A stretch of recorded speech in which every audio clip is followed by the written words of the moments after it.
there is a huge pressure that people are under right now to have stuff to succeed, to do a manner of things. And the platforms are built into our life now as a promise that you can do these things online. And I think that can incentivize minor misrepresentation to kind of wholesale fraud. And we're in the age of bullshit. And if you have the right credentials, that bullshit can make you a billionaire. As we've seen in WeWork, an estate agency that somehow was a tech agency, which it was never that. If you read Bad Blood, classic example.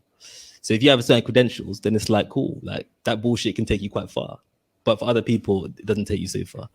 So that perspective is there. I don't think I'm on the fence with that tonight, to be honest. So that's my kind of that's my kind of take. I was hoping that it was never kind of like these individuals are morally bankrupt. It was like these are the incentives, and this is how they're behaving as a result of the incentives, and then obviously the subculture of the platform that they're in, the sub economies and so forth. And then this is the impact.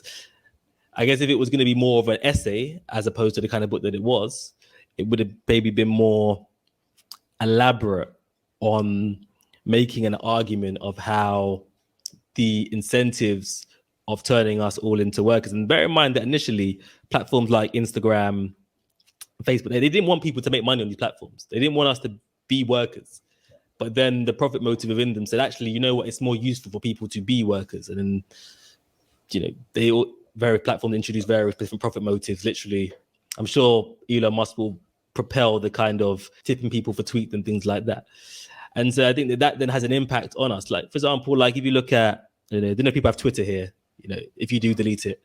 But it's like there is a whole kind of platform to kind of create an outrage. Like that's how you thrive. You drag somebody, you be sarky.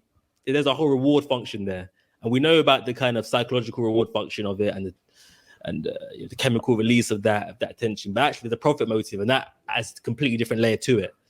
So I guess it was about what that then does to us and then does to our understanding of truth and then our behavior and all manner of things. And I think that's something that a lot of people are discussing and writing about anyway. But I guess my vantage point entry into it was different, and my approach was a bit different. And then the kind of characters that I was interested in were different. So yeah, that's my take.